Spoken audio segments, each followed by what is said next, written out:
Assalamualaikum warahmatullahi wabarakatuh.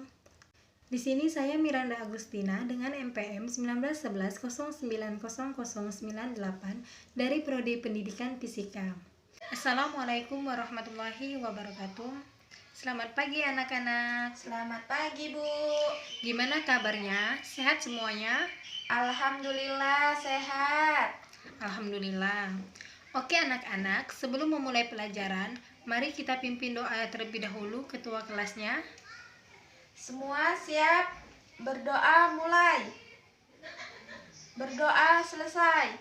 Alhamdulillah. Baiklah anak-anak, sebelum memulai pelajaran, mari kita absen terlebih dahulu. Apakah ada teman yang tidak hadir di kelas? Alhamdulillah hadir semua ya. Sekarang Ibu mau tanya sama kalian semua, masih ingatkah materi yang minggu lalu? Hayo, siapa yang masih ingat materi minggu lalu? Ya, betul. Materi minggu lalu yaitu tentang gerak melingkar. Nah, apa sih gerak melingkar itu? Coba tunjuk siapa yang masih ingat di materi yang lalu. Ya, Nur, benar sekali jawabanmu. Jadi, gerak melingkar itu ialah gerak suatu benda yang membentuk lintasan berupa lingkaran yang mengelilingi satu titik tetap. Contoh dalam kehidupan sehari-hari kita yaitu biang lalang. Di sini kita bisa melihat seluruh kota yang di atas ketinggian, tapi pernah nggak kalian perhatiin kalau biang lalang itu memiliki lintasan yang melingkar? Sama halnya seperti lintasan komedi berputar. Lintasan mobil yang berputar di bundaran atau lintasan jarum jam. Namun dalam ilmu fisika, gerak suatu benda yang lintasannya berupa lingkaran, baik lingkaran penuh maupun lingkaran tidak penuh, sering disebut juga dengan gerak melingkar. Di sini gerak melingkar dibagi menjadi dua macam, yaitu gerak melingkar beraturan atau disebut juga dengan GMB, dan gerak melingkar berubah beraturan disebut juga dengan GMBB. Kali ini Ibu akan fokus membahas tentang GMBB terlebih dahulu ya. Apa sih itu gerak melingkar beraturan atau GMB?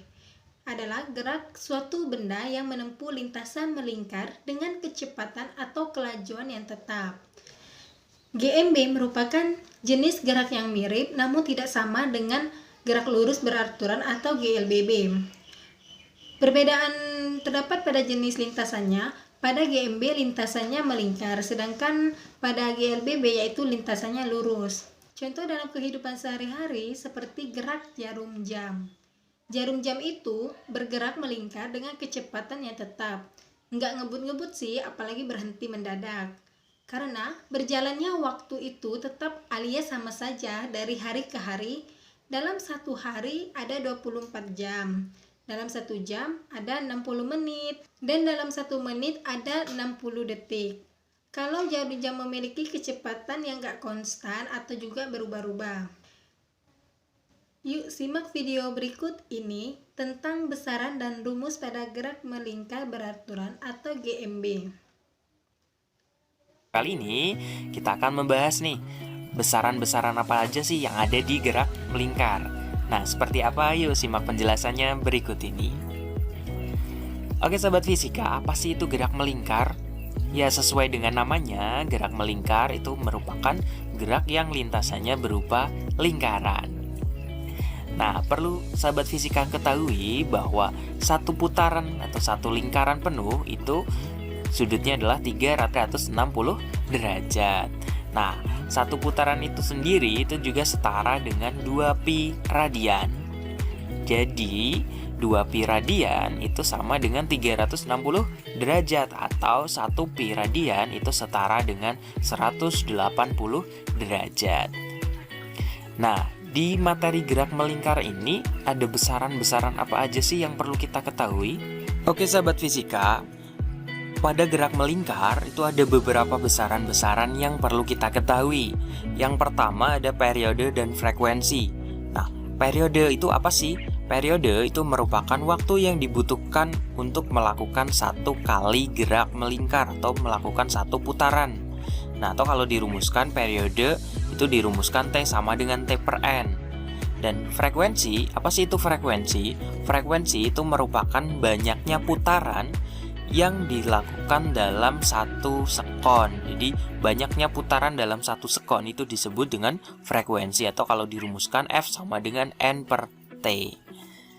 Nah, kalau kita lihat di sini hubungan periode sama frekuensi, T itu sama dengan T per N, sedangkan F sama dengan N per T. Jadi T itu sama dengan 1 per F atau F sama dengan 1 per T, di mana T besar itu merupakan periode, satuannya dalam sekon, F itu merupakan frekuensi, satuannya dalam hertz, kemudian N itu merupakan banyaknya putaran, dan T merupakan waktu, satuannya dalam sekon.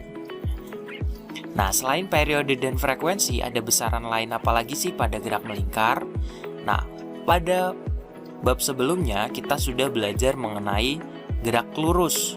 Nah, pada gerak lurus itu kita dikenalkan ada beberapa besaran, diantaranya ada S, ada V, ada A. Nah, kemudian di gerak melingkar nanti kita akan dikenalkan dengan besaran-besaran lain.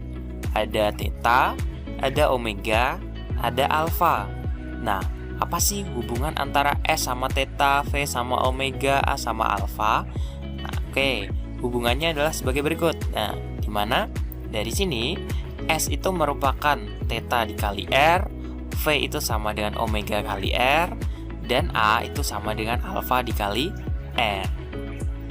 Oke, di mana S itu merupakan jarak tempuh dalam meter, V-nya itu merupakan kecepatan linier, A itu merupakan percepatan linier, kemudian theta itu merupakan posisi sudut, omega itu merupakan kecepatan sudut, dan alfa itu merupakan percepatan sudut. Nah, jadi di sini kalau kita lihat pada gambar ini nih, di sini jadi si benda ini dia kan bergerak melingkar seperti ini, ya kan? Nah, arah kecepatan yang melingkar ini adalah merupakan kecepatan sudutnya atau omega. Sedangkan kecepatan linier itu arahnya selalu tegak lurus terhadap jari-jari lingkaran.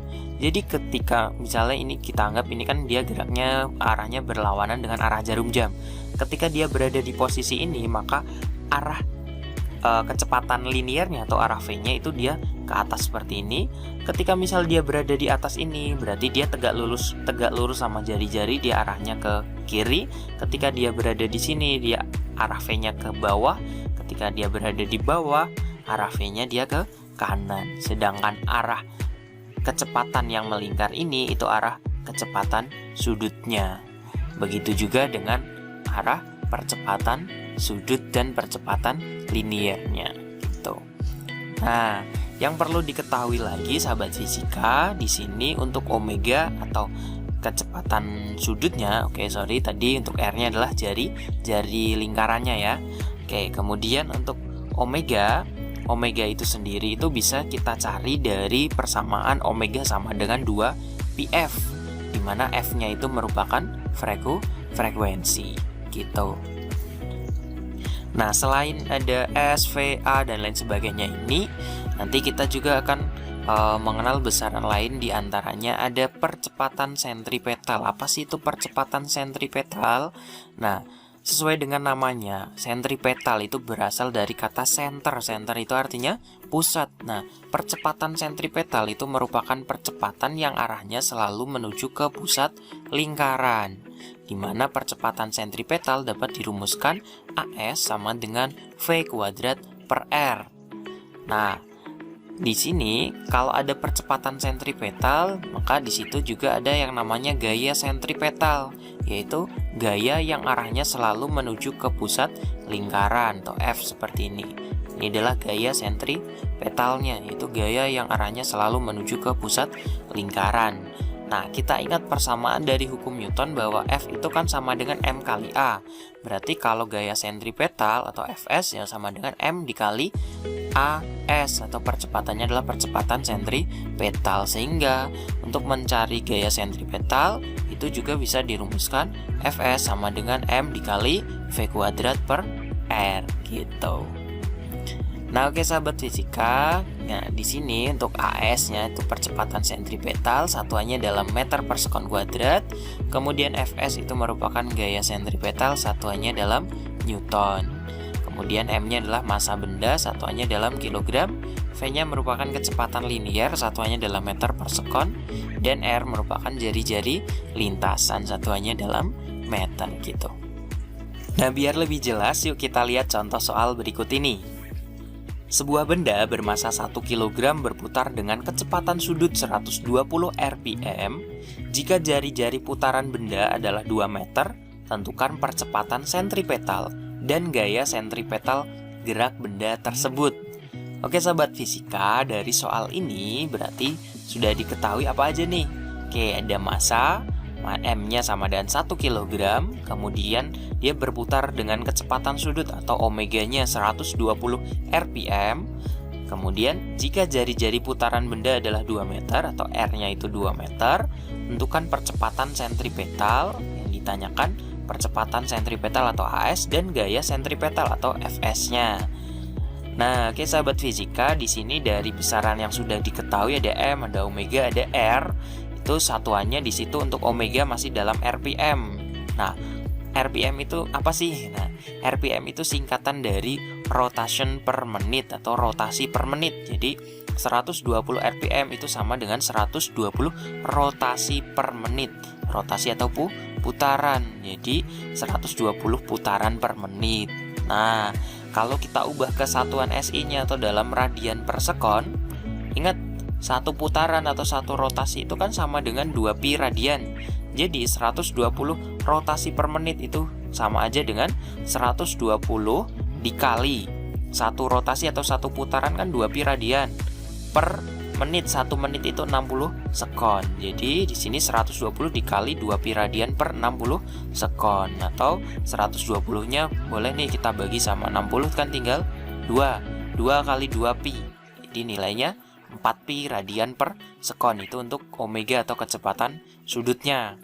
Nah, di sini sekarang yang ditanyakan adalah AS atau percepatan sentripetalnya. Kita ingat persamaan dari percepatan sentripetal, AS itu sama dengan V kuadrat per R. Nah, dari besaran yang sudah diketahui, itu V atau kecepatan liniernya belum diketahui. Maka kita gunakan nih hubungan antara V sama omega, di mana V itu kan sama dengan omega dikali R, ya kan? Oke, berarti berapa nih V-nya? Omeganya udah diketahui tuh 4pi. Nah, berarti V sama dengan 4pi dikali R-nya. Jadi jadinya kan 2 meter. R-nya di sini boleh pakai R kecil, boleh pakai R besar, sorry. Nah, oke, jadi V-nya 4pi kali 2 atau 8pi meter per sekon. Itu untuk kecepatan liniernya. Jadi dari sini kita bisa nih cari percepatan sentripetalnya atau AS sama dengan V kuadrat per R. Jadi AS sama dengan 8pi dikuadratkan per 2 atau sama dengan 64pi kuadrat per 2, yaitu 32pi kuadrat meter per sekon kuadrat. Kemudian untuk gaya sentripetalnya Fs sama dengan M dikali AS atau mv kuadrat per R, tapi karena di situ percepatan sentripetalnya sudah diketahui, ya udah kita pakai yang Fs sama dengan M dikali AS gitu aja. Atau sama dengan Fs sama dengan masanya kan 1 dikali AS-nya 32pi kuadrat. Jadi nilainya sama dengan 32pi kuadrat Newton gitu. Cukup mudah bukan? Nah, itu tadi sedikit simple konsep tentang besaran-besaran yang ada pada gerak melingkar. Nah, di video berikutnya nanti kita akan membahas mengenai gerak melingkar beraturan dan gerak melingkar berubah beraturan, dan juga hubungan antara roda-roda. Nah, seperti apa? Simak terus penjelasannya di video berikutnya ya. Oke, kalau menurut kalian video ini bermanfaat, jangan lupa untuk like and share video ini sebanyak-banyaknya, dan jangan lupa untuk subscribe juga. Semoga bermanfaat. Saya Yusuf Ahmada. Terima kasih. Wassalamualaikum warahmatullahi wabarakatuh. Baik, dari video penjelasan tadi, apakah ada yang ingin ditanyakan? Ada, Bu. Silakan Nur. Apa perbedaan gerak lurus dengan gerak melingkar, Bu? Oke, bagus sekali pertanyaan. Baik, kita tampung dulu pertanyaan. Apakah ada lagi yang ingin bertanya? Oke, baiklah. Ibu akan menjawab pertanyaan dari Nur.